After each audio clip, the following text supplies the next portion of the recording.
On December 8, 2015, Douglas Tompkins died of hypothermia. It was a devastating loss. In his long and fruitful life, he'd been many things. He'd been a business giant, co-founding the North Face and Esprit. He'd been a record-setting mountaineer, the first American to ascend K2. He'd been a husband and a father. But Doug's death was devastating to more than just those who knew him. It profoundly affected our world. Because he wasn't simply just a rich man living an extreme life. He was saving an entire ecosystem.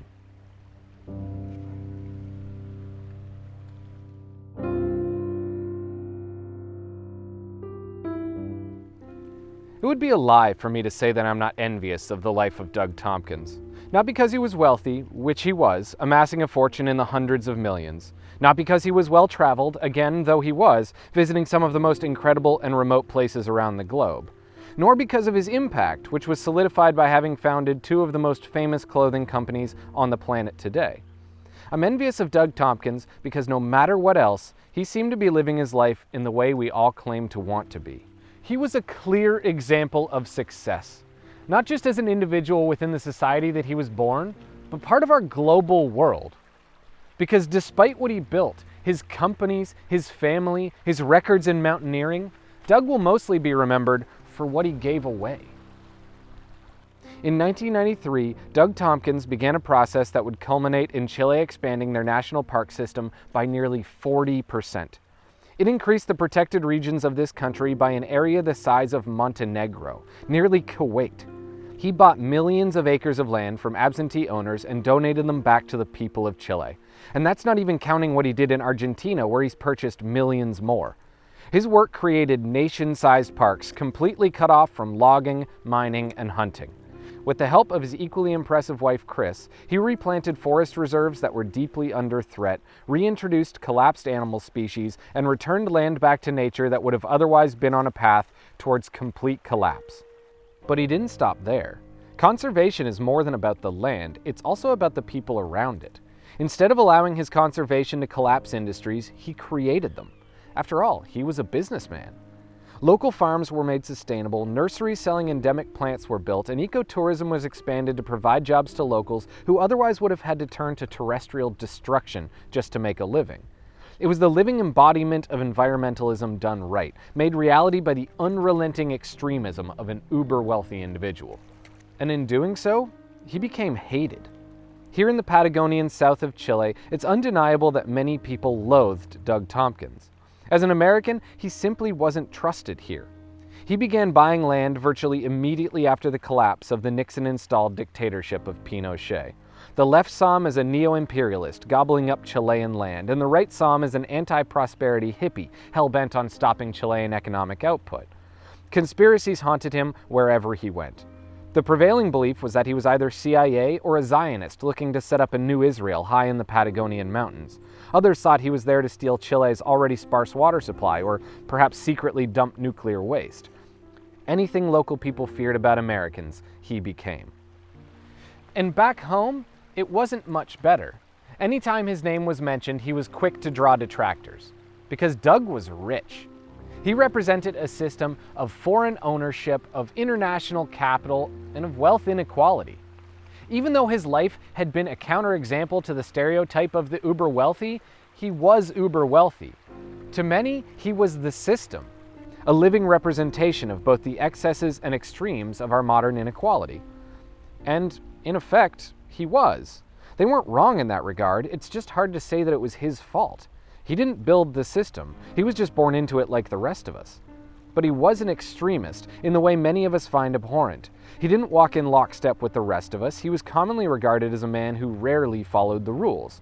If anything, his life's work was reshaping the system from within, working within its confines to make it more in line with his personal vision of the future. And in doing so, he's taken us all for a ride. His outstripped wealth has allowed him to make choices that profoundly affect us all, and in turn naturally have led to an outstripped response. It makes sense that people would be afraid of him, even hate him, for his ability to shape our lives with a whim. But I believe focusing on his wealth and power alone is a somewhat defeatist attitude, because for better or worse, this is the world we live in. His choices may have been larger than life, but it would be hard to argue that he wasn't maximizing himself precisely in the way society deems as successful. No one person can solve the problems of an unequal world. We haven't even come to an agreement on whether or not they're problems. Egalitarianism is a concept more difficult than anyone seems to give it credit for.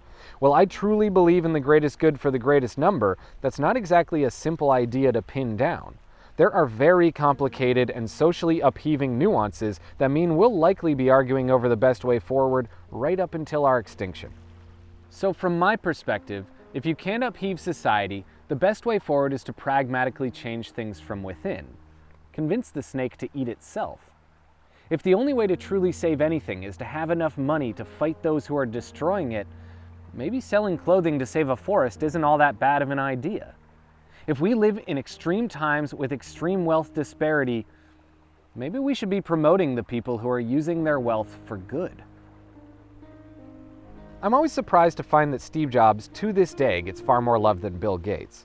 It's not that I don't understand the basis of it. At one point, he was a counterculture figure fighting against the monopolistic Microsoft. That makes sense. But as Apple has become among the most successful and wealthy companies in all human history, they've somehow sustained that brand without giving a penny back. They don't even really pay taxes. If you take away the brands that made their wealth, it's quite clear that Bill Gates is by far the more socially conscious of the two.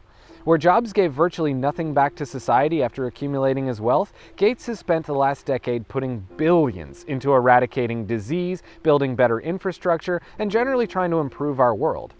He's by no means perfect, but it would be hard to claim that he isn't trying. Should he not be held up as an example of what can be done within the system, rather than simply remembered as the giant monopolist he was? Because as I see it, he's both.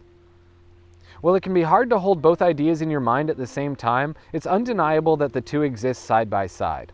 Despite having some of the highest income inequality and lowest social mobility in the Western world, citizens of the United States tend to be the most charitable. For every Jobs, there's a Gates. For every Donald Trump, there's a Doug Tompkins. And if that's the case, I'd argue that it's advantageous that we support and promote those who use the system to our mutual benefit. The more people in our world who spend their wealth like Tompkins and Gates and all the other extreme philanthropists, the better. Because the alternative isn't universal wealth parity, it's more mega yachts and nest eggs. Extreme philanthropy is something that naturally draws extreme reactions, especially when the wealth was earned in ways that are tough to defend.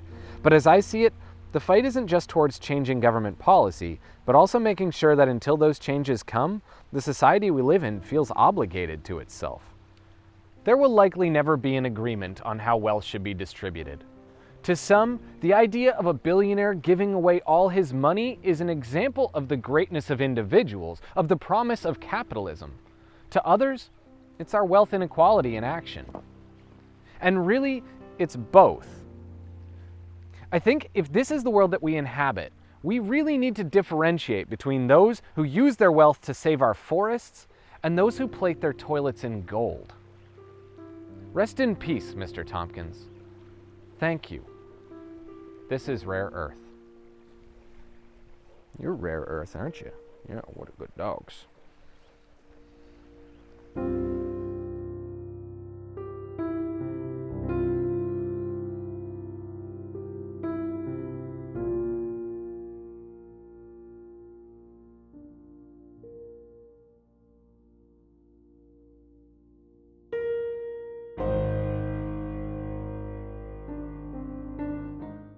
Who won the election today? Nobody. Did Italy win? No, No. we all lost. Yeah, Every Italian citizen lost, that's for sure.